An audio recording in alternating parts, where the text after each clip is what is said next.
What if I told you that a lot of people today don't actually want relationships? They want customer service with kisses? That's the uncomfortable truth hiding under modern dating, and it's leaving both men and women exhausted and alone.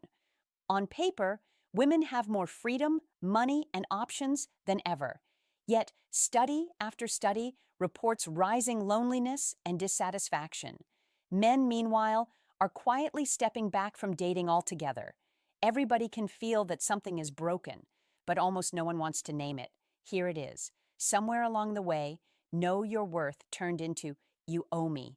Instead of partnership, many of us were taught to approach love like a luxury experience. He should plan, pay, impress, entertain, anticipate every mood, and prove himself endlessly, while her simple presence is framed as enough. Dating starts to look less like two humans getting to know each other and more like a five-star service review. Was the date exciting enough? Was the gift Instagrammable enough? Did his effort look good next to what her friends posted? Genuine affection gets downgraded if it doesn't photograph well. Social media and consumer culture pour fuel on this. We scroll highlight reels of surprise trips, giant bouquets, and designer rings, and quiet, consistent love starts to feel low effort. Healthy desires for care and security get distorted into a never-ending list of demands no real person can satisfy. Meanwhile, men are told that if they don't constantly provide experiences, reassurance, and emotional cleanup, they're failing. Their value shrinks down to their wallet, their problem solving, their ability to perform, and when they finally burn out and step away, everyone acts shocked. The tragedy is that almost nobody is truly happy in this setup. Women feel perpetually underwhelmed, men feel perpetually unappreciated, and both sides feel like they're being shortchanged. We've confused being adored with being served, and we've forgotten that real love asks something of us too. Here's the real plot twist. What truly sustains a relationship isn't how much you can get, it's how much you're willing to give. Not just money or gifts, but patience, gratitude, empathy, and effort from both sides. What women really want, and what men really want too, isn't endless service. It's to feel chosen, appreciated, and met halfway. The question is, are we brave enough to stop acting like customers and start acting like partners? What if I told you that a lot of modern relationships aren't failing because people are bad, but because they've been trained to act like customers instead of partners? That's the heart of our problem, and it's why what women think they want today is quietly making everyone miserable, including them. Let's really break this down. For most of history, relationships were about survival and teamwork. You needed each other. Men brought certain things, women brought certain things, and both sides knew, if I don't show up, this doesn't work. Fast forward to now. We live in a world of Amazon Prime, on-demand everything, and you deserve the best marketing screamed at you 24/7. So it's no surprise that dating started to feel like just another product category. Instead of who can I build with, the question quietly shifted to who can give me the best experience? Look at how a lot of people date today. A guy plans the date, books the restaurant, drives, pays, compliments her, listens to her talk about her life. At the end of the night, she doesn't really reflect on him as a person. She reflects on the experience. Was it exciting enough? Fancy enough? Could she post it? He's not a human being. He's a package. And here's the twist. Women are told this is empowerment. Don't settle.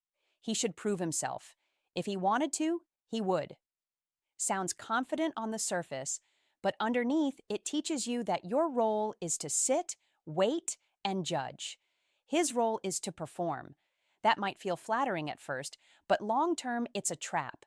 Because once you get used to being the prize and not the partner, your happiness depends completely on how hard someone else is working. If he tries hard, you feel worthy. If he slows down for even a moment, you feel neglected. Your mood is chained to his performance. Men feel this even if they can't always explain it. They sense that they're not being seen as people anymore, just as providers of vibes, money, status, and emotional stability. They're expected to read minds, fix feelings, fund lifestyles, and keep everything constantly fun and romantic. while asking for very little in return, or else they're weak or demanding. So, what do a lot of men do? They tap out, they stop dating, or they only date casually. Not because they hate women, but because they're tired of feeling like walking ATMs with shoulders to cry on. They want partnership, but they're offered a job description. Here's the shocking part: many women don't actually want love in the old sense of the word, shared sacrifice, mutual effort, building something together. They want the feeling of being loved, with none of the vulnerability or responsibility that real love demands. In part two, we're going to dive into how social media, never settle culture, and constant comparison turned normal desires into impossible expectations, and what it actually looks like when a woman wants partnership, not just perks. Part two, the comparison trap that's destroying modern love. If part one explained how dating quietly morphed into a service industry, part two reveals why this shift exploded so aggressively, and why so many women today feel overwhelmed, dissatisfied, and constantly underwhelmed by men who are actually trying. Here's the uncomfortable truth: social media didn't just change expectations, it industrialized them. Scroll through your feed for 5 minutes and you'll see it. A woman gets a surprise vacation. Another gets a rooftop proposal with flowers shaped like her initials. Someone else gets weekly just because gifts, an aesthetic kitchen renovation, and a boyfriend who apparently wakes up every day determined to out-romantic Cupid himself. These aren't moments. They're marketing campaigns masquerading as love. And the damage? It's subtle but catastrophic. The algorithm has rewired desire. In previous generations, a woman compared her relationship to her relationship. Now she compares it to the curated highlight reels of millions of strangers. A sweet, quiet date night used to feel intimate. Now it feels low effort. A handwritten letter used to feel heartfelt. Now it feels bare minimum. A man simply being consistent used to mean a lot. Now it barely measures up to someone else's boyfriend hiring a drone photographer for a picnic.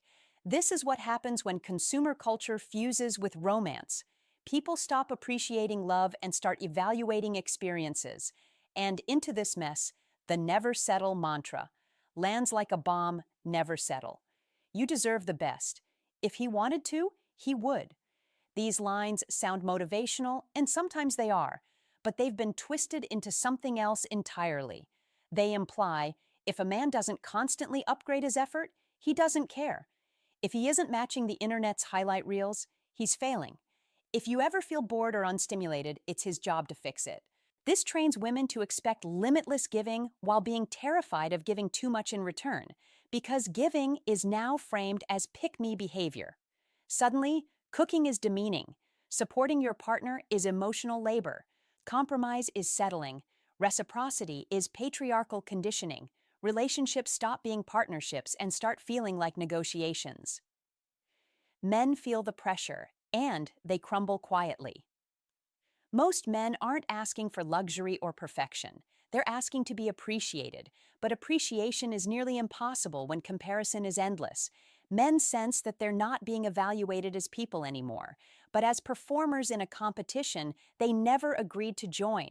And because the standards are impossible, many men stop trying, not out of apathy, but out of exhaustion. When effort becomes expected instead of appreciated, it dies. But here's the twist: women aren't happy either. All this pressure doesn't empower women, it isolates them. The more everything becomes a test, the harder it becomes to actually feel loved. You can't enjoy what you have when you're constantly measuring it against what someone else posted. You can't feel secure when you're taught that normal effort means settling. And you can't build partnership when you've been conditioned to receive more than you give. Part 3, the return to partnership: what real love actually requires. If part one exposed the service industry mindset in modern dating, and part two revealed how comparison culture poisoned expectations, part three answers the question everyone avoids: what does a healthy, modern relationship actually look like today? Because for all the shouting online, for all the men need to do this and women deserve that, almost nobody talks about the one truth that outshines every trend, every dating rule, every viral soundbite: love only works when both people contribute. period. Not endlessly, not perfectly, not symmetrically, but consistently. And that idea is so foreign now that it sounds revolutionary. The shift from what do I get to what do we build? Modern culture trains people to treat relationships like vending machines, press button, receive happiness. But partnership isn't consumption, it's construction. Healthy relationships ask questions most people don't ask anymore. How can we make each other's lives easier? How can we show appreciation, not just expect it? Where can I give, not just where do I want to receive? This scares people because giving requires vulnerability, and vulnerability requires trust. Trust requires effort. Effort requires accountability. It's much easier to demand than to contribute. The qualities that actually matter, not the ones Instagram sells. A lasting relationship isn't built on yachts, viral proposals, or curated experiences. It's built on reciprocity, not keeping score, but giving because you want to. Emotional steadiness, not forcing your partner to manage your feelings, but regulating your own too. Respect, not control disguised as preferences. Appreciation, not constant comparison to the internet. Effort from both sides, not one person performing while the other critiques. These qualities aren't flashy. They don't generate likes, but they generate longevity, which is something social media can't fake. What women actually want when you strip away the noise. When women push past cultural messaging and online pressure, their true desires are far simpler and far healthier than the extremes we see amplified. Most women want a man who chooses her consistently, a safe emotional space, respect, loyalty, and reliability. Someone who leads with character, not control. A partner who tries, not performs. And here's the part rarely said out loud. Women feel happiest when they also get to contribute. Giving is part of bonding. Effort builds meaning. Reciprocity creates security. The culture told women that giving is oppression, but the truth is, giving is connection. What men actually want beneath the exhaustion. Most men aren't checking out because they hate women. They're checking out because they're tired of feeling unseen, unappreciated, unreciprocated, constantly tested, treated like utilities instead of partners. When men feel valued, they give more. When they feel replaced, they give up. It's that simple. Real partnership isn't glamorous, but it's real. The future of healthy relationships depends on both sides rejecting the consumer mindset and returning to the oldest truth in the world. Love is an exchange, not an extraction. A contribution, not a consumption. A team, not a transaction. Part 4 will break down exactly how to recognize real partnership and how to build one in a world that teaches you to take instead of give. Part 4, how to recognize real partnership in a culture that teaches taking. If the first 3 parts uncovered how modern dating derailed, Part 4 answers the question people are secretly terrified to ask. How do you actually recognize and build a real partnership in a world that rewards entitlement, performance, and comparison? Because here's the truth nobody admits. Most people have never even seen a healthy relationship. They've seen aesthetics, they've seen highlight reels, they've seen transactions disguised as romance. But real partnership? It's quieter, deeper, less photogenic, and that's why so many people walk right past it. Let's break down what it really looks like. 1. Real partnership isn't about roles. It's about responsibility. Forget the outdated script of men do this, women do that. A modern, healthy relationship isn't about dividing chores. It's about dividing effort. It sounds like this. You're tired. I got it. You handled the last hard thing. Let me handle this one. We're a team. No one carries everything alone. Partnership means each person asks a simple question. What can I contribute to make our life better? Not, what can I take? Not, what's owed to me? 2. Real partnership isn't perfect. It's balanced. One week she gives more. The next week he does. Real love breathes. Modern dating failed because people started imagining relationships as symmetrical equations. 50-50, every day, every moment. But real relationships aren't math, they're rhythm. A healthy relationship is a continuous exchange where both people show up in different ways at different times, and neither person feels exploited. 3. Real partnership is built on effort, not excuses. Effort isn't about grand gestures, it's about consistency. Checking in, listening, caring when it's inconvenient, trying even when you're not in the mood, fixing problems instead of avoiding them. The internet glorifies convenience. Partnership glorifies commitment. Real love isn't effortless, it's effort that feels worth it. 4. Real partnership rejects the consumer mindset completely.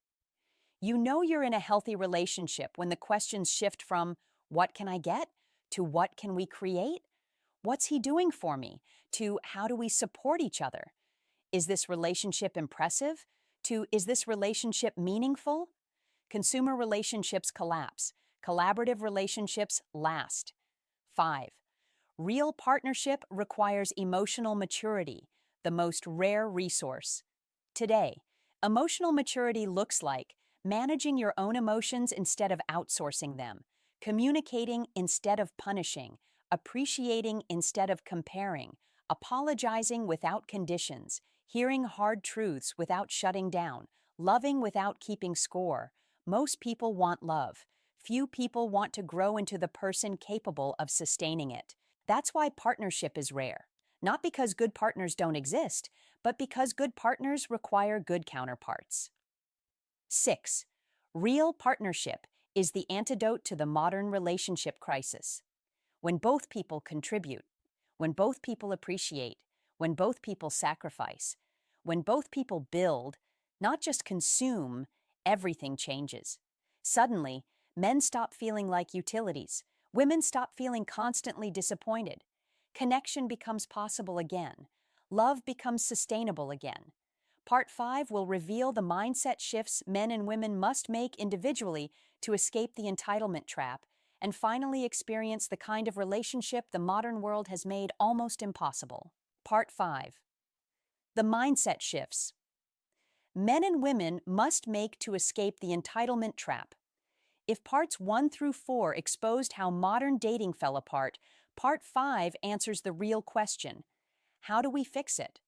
Because pointing out the problem isn't enough. Healing modern relationships requires personal transformation, not viral advice, not trend-driven expectations, not never settle slogans. It requires mindset shifts so deep they feel uncomfortable. Let's start with women, then men, because both sides have work to do. The mindset shift. Women need, from "I deserve" to "I contribute." Modern culture tells women they're queens by default. But partnership doesn't reward default value. It rewards relational value.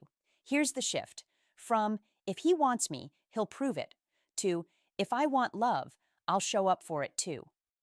Real connection requires moving away from endless testing, constant comparison, transactional expectations, viewing effort as oppression. Women who thrive in relationships understand something powerful. Being loved isn't the reward for existing, it's the result of participating. That means expressing appreciation, not entitlement, giving support, not only receiving it, practicing emotional responsibility, offering softness, not constant judgment, choosing partnership over performance. This isn't regression, it's growth, it's maturity, it's stepping into equal emotional investment, not just equal rights. And here's the shocker: women who contribute don't get used, they get chosen again and again. The mindset shift. Men need, from "I must perform" to "I must value myself." Men have been conditioned to prove their worth through money effort, problem solving, emotional stability, sacrifice.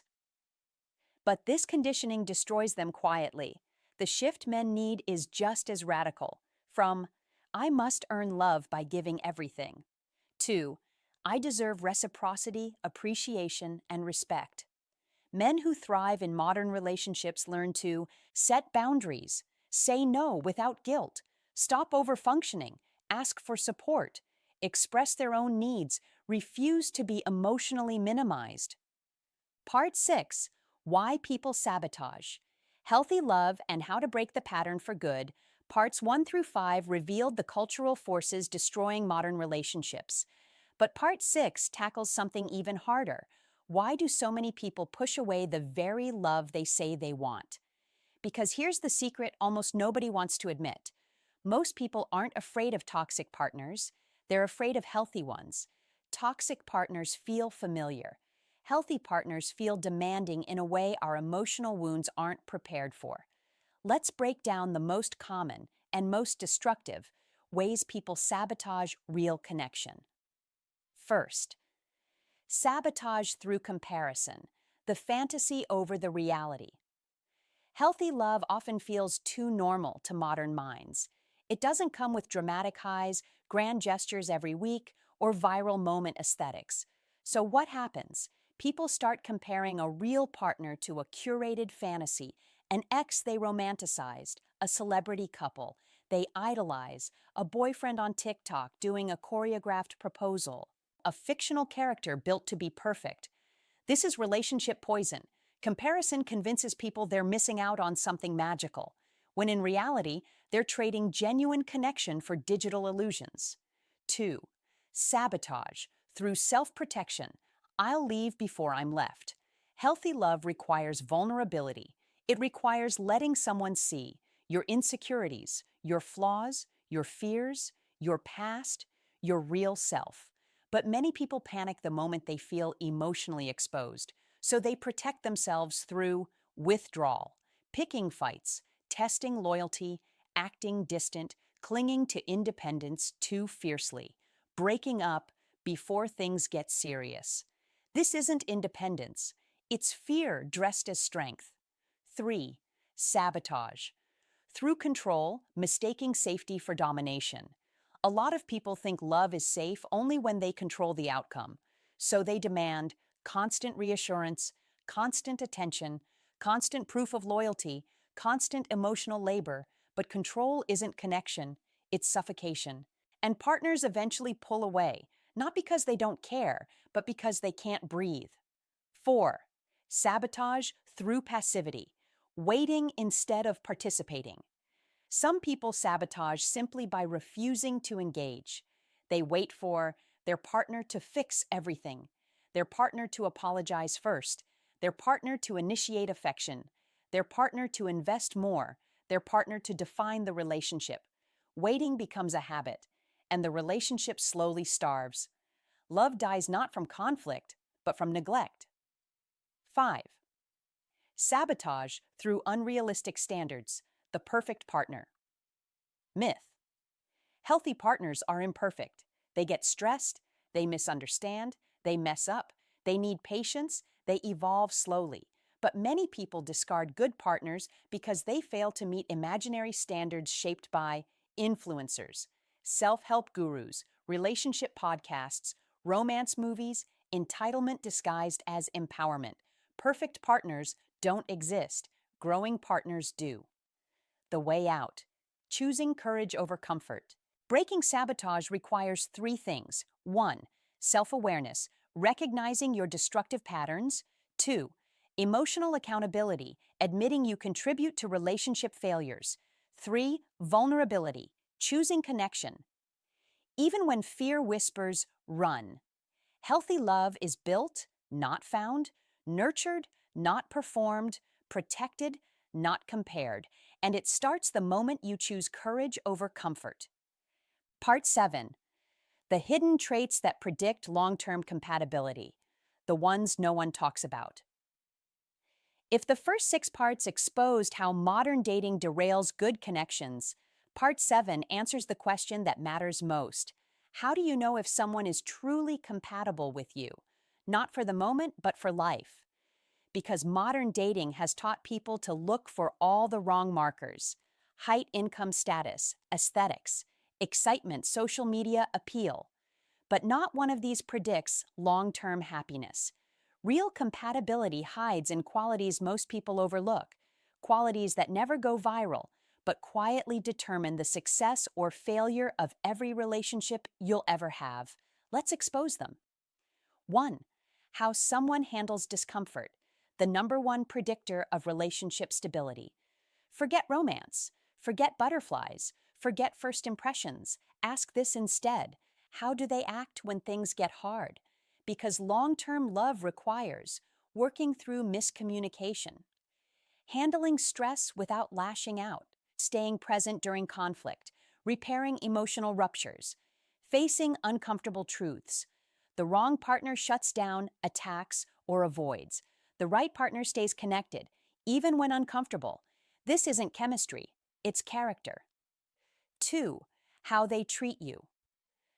When they're not getting their way, anybody can be kind when they're happy. But the real test is when they're frustrated, when they disagree, when they feel insecure, when you disappoint them, when life isn't going how they want.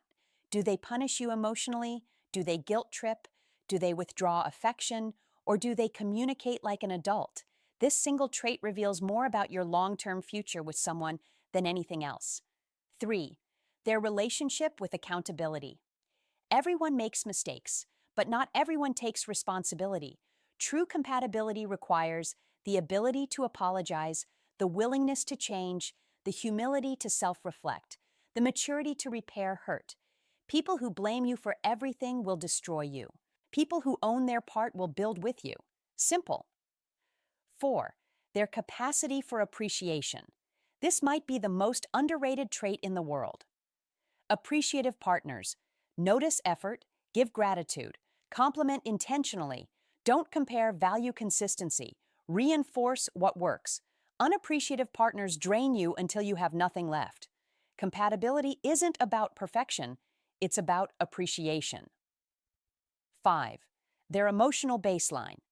Some people live in chaos, some live in calm. Your partner's emotional baseline becomes the emotional climate of the relationship. Are they balanced or volatile? Responsive or reactive? Grounded or easily overwhelmed? This determines whether your relationship feels peaceful or exhausting. 6. Their willingness to grow. Stagnant people create stagnant relationships. Compatible partners grow with you, not away from you. They want to evolve. They want to improve communication. They want to understand you better. They want a future, not just a feeling. Growth-oriented partners age like wine. Entitled partners spoil like milk. The truth nobody admits. Compatibility isn't something you find, it's something you choose. By choosing a partner with the right foundation, not the right aesthetics. Modern dating focuses on the spark. Long-term relationships depend on the structure. Conclusion. The truth that modern culture doesn't want you to say out loud after everything we've uncovered, the entitlement, the comparison traps, the sabotage patterns, the loss of reciprocity, the distorted expectations, the conclusion becomes painfully clear. Modern dating isn't broken because men or women are bad. It's broken because culture trained both sides to stop being partners and start being consumers. We weren't taught how to love. We were taught how to demand.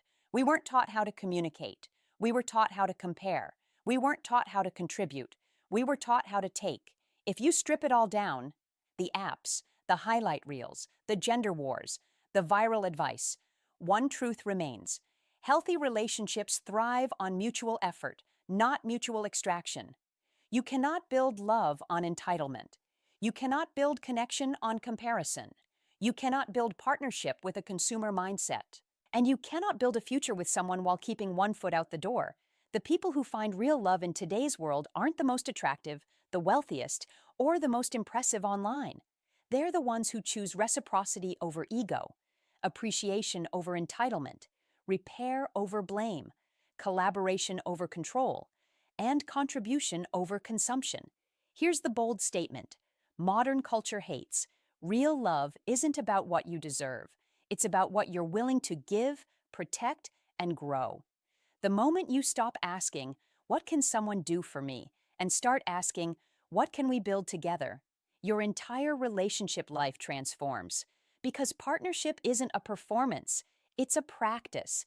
And the people who practice it consistently, humbly and wholeheartedly, are the ones who will experience the kind of love the modern world keeps insisting doesn't exist anymore.